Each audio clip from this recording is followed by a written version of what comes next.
კავშირდება თუ არა ავგან სადიგოვის ქვეყნიდან გაძევება საქართველოში ილჰამ ალიევის ვიზიტს. რადიო თავისუფლების ცნობით თბილისში ხვალ აზერბაიჯანის პრეზიდენტს ელოდებიან. ალიევის ვიზიტამდე საათებით ადრე კი აზერბაიჯანის მთავრობის კრიტიკოსი ჟურნალისტი დააკავეს.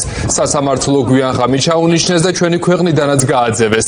სადიგოვი, რომელიც ივანიშვილის მთავრობას მწვავედ აკრიტიკებდა და უწყვეტი პროტესტის აქტიური მონაწილე იყო, საქართველოდან უკვე გაუშვეს. მისი ადგილსამყოფელი ამ დრომდე უცნობია. სადიგოვს გვიან ღამით სახლში შეუვარდნენ და პოლიციის შეურაცხყოფის ბრალდებით აიყვანეს. ადვოკატის თქმით, მათ უკვე დაწყებული ჰქონდათ სადიგოვის ქვეყნიდან გაყვანის პროცესი, რასაც დრო სჭირდებოდა, თუმცა ქართულმა სასამართლომ ეს არ გაითვალისწინა. ქვეყნიდან გაძევების სპეცოპერაცია ოცნების მთავრობის შესრულები და უგულებელყოფილი სტრასბურგის სასამართლოს ვერდიქტი. ნინი ბალანჩივაძე განაგზობს საუბარს პირდაპირ ეთერში. ნინი, გისმენთ. დიახ, გიორგი, დავიწყოთ ბოლო ინფორმაციით. რადიო თავისუფლება წყაროზე დაყრდნობით აქვეყნებს ინფორმაციას იმასთან დაკავშირებით, რომ ხვალ სავარაუდოდ ოფიციალური ვიზიტით ილჰამ ალიევი ჩამოვა საქართველოში და აზერბაიჯანის პრეზიდენტს ექნება ოფიციალური შეხვედრები და ეს ვიზიტი ამ ვიზიტს წინ უძღოდა ის გადაწყვეტილება, რომელიც გამთენიის 4 საათზე მიიღო თბილისის საქალაქო სასამართლომ და გააძევა ქვეყნიდან ავგან სადიგოვის. შესაბამისად, ახლა არის ძალიან ბევრი კითხვა ოცნების ხელისუფლების მისამართით, იყო თუ არა რაიმე სახის გარიგება საქართველოს აზერბაიჯანს შორის ავგან სადიგოვის ქვეყნიდან გაძევებასთან დაკავშირებით და ამ ყველაფერთან დაკავშირებით ცხადია კითხვებზე პასუხები უნდა გასცეს ბიძინა ივანიშვილის გუნდმა ოცნების ხელისუფლება. მანამდე კი უკვე ავგან სადიგოვის ინტერესების დამცველები აკეთებენ განცხადებებს ამ საკითხთან დაკავშირებით და ისინი ამბობენ, რომ ფაქტობრივად ამით დასტურდება ის, რომ ტყვე გადასცა ოცნების ხელისუფლებამ ამ შემთხვევაში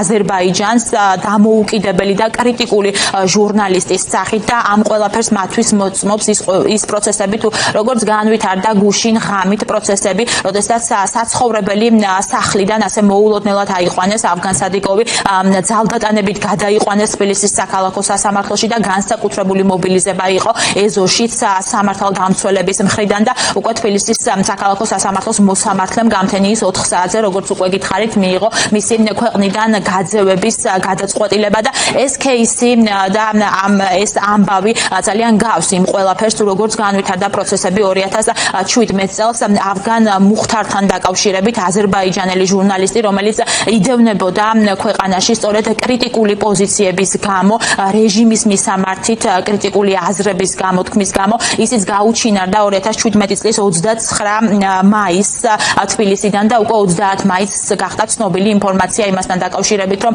ის იმყოფებოდა ბაქოში და ის ღიად საუბრობდა იმაზე, რომ ეს ყველაფერი იყო შურისძიება ბიძინა ივანიშვილის რეჟიმის მხრიდან და მისი გატაცება უკავშირდებოდა შეთანხმებას ორ ქვეყანას შორის. ჩვენ ცოტა ხნის წინ ჩავწერეთ ჟურნალისტი და ის ჩვენთან საუბარში ამბობს, რომ ამ შემთხვევაში შურისძიებას აქვს ადგილი, ეს იყო გარიგება ორ ქვეყანას შორის და მას არ აქვს იმის მოლოდინი, რომ უსაფრთხოების ზომები ამ შემთხვევაში დაცული იქნება ავგან სადიგოვის მიმართ, ვინაიდან ის ყოველთვის გამოთქვამს კრიტიკულ პოზიციებს რეჟიმის წინააღმდეგ. ჩვენ ველოდებოდით, რომ ავგან სადიგოვი საფრანგეთში წავიდოდა, სადაც მისი ოჯახი ცხოვრობს. მოულოდნელად დაესხნენ თავს. უთხრეს, რომ მეხანძრეები იყვნენ და მოტყუებით გააღებინეს კარი. საქართველოს სასამართლოს გადაწყვეტილება უკანონოა. არსებობს სტრასბურგის გადაწყვეტილება, რომლითაც საქართველოს მისი აზერბაიჯანში დეპორტაციის უფლება არ ჰქონდა. დაკავების შემდეგ მასთან კონტაქტი არ მქონია.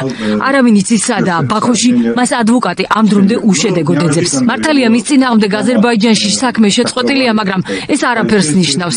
შეუძლიათ ახალი საქმე აღძრან. ალიევს სადიგოვის ძულს, ამიტომ გვაქვს მოლოდინი, რომ მას დააკავებენ და იძალადებენ კიდეც. ალიევს ალბათ საჩუქარი გაუკეთეს. ივანიშვილს და მას გონიათ, რომ მეფეები არიან. საერთაშორისო სამართლის უხეში დარღვევა და პირადი შურისძიება ბიძინა ივანიშვილის მხრიდან, ეს არის ის შეფასებები, რომელსაც ჩვენ დღეს ვისმენთ პროდასალურ ოპოზიციურ პარტიებში.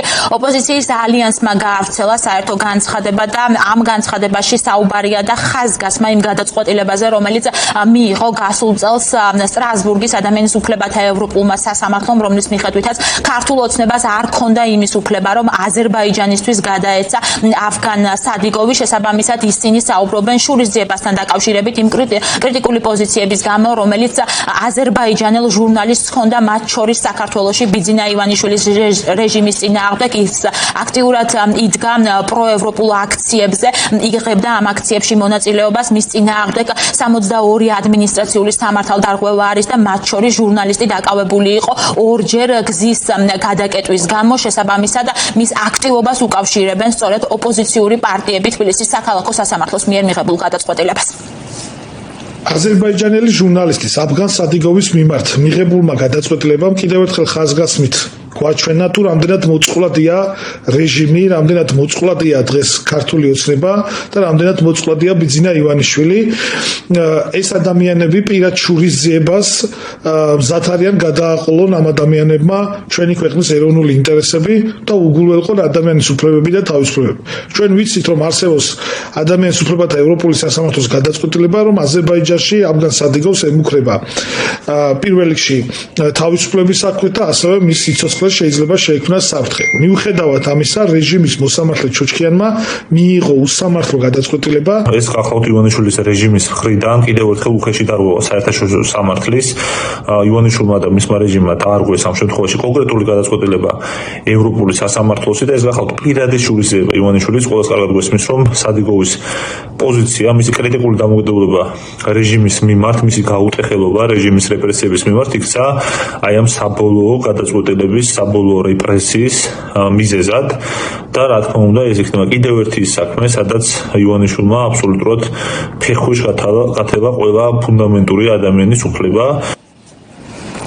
აფგან სადიგოვი ჯერ თბილისის საქალაქო სასამართლოში მიიყვანეს და შემდგომ უკვე ქვეყნიდან გააძევეს იმ მოტივით, როგორც შინაგან საქმეთა სამინისტრო ამტკიცებს, ეს უკავშირდება მის მიერ დაწერილ პოსტს, სადაც ის საუბრობდა საქართველოში დიქტატურასთან დაკავშირებით და იმასთან დაკავშირებით, რომ შინაგან საქმეთა სამინისტრო ემორჩილება სწორედ ამ დიქტატურას და შესაბამისი გადაწყვეტილება მიიღო თბილისის საქალაქო სასამართლომ. ჯერჯერობით უცნობი არის, სად იმყოფება კონკრეტულად აზერბაიჯანელი ჟურნალისტი, მიუხედავად იმისა, რომ უწყებამ გაავრცელა ამასთან დაკავშირებით ინფორმაცია, რომ ის უკვე არის აზერბაიჯანის რესპუბლიკაში. ჯერჯერობით მის ინტერესების დამცველებს ამასთან დაკავშირებით ოფიციალური დადასტურებული ინფორმაცია არ აქვს და ისინი საუბრობენ იმაზე, რომ უსაფრთხოების ზომებთან დაკავშირებით არსებობს ძალიან ბევრი კითხვის ნიშანი, ვინაიდან ის იდევნებოდა აზერბაიჯანში და მის წინააღმდეგ დაწყებული იყო სისხლის სამართლებრივი დევნა. შესაბამისად, ისინი აგრძელებენ ამ საქმესთან დაკავშირებით მუშაობას და მათ შორის აანონსებენ იმას, რომ ყველა სამართლებრივი გზა იქნება ამ შემთხვევაში გამონახული, ვინაიდან ქართულმა ოცნებამ საერთაშორისო პრინციპებიდან გადაუხვია. მადლობა.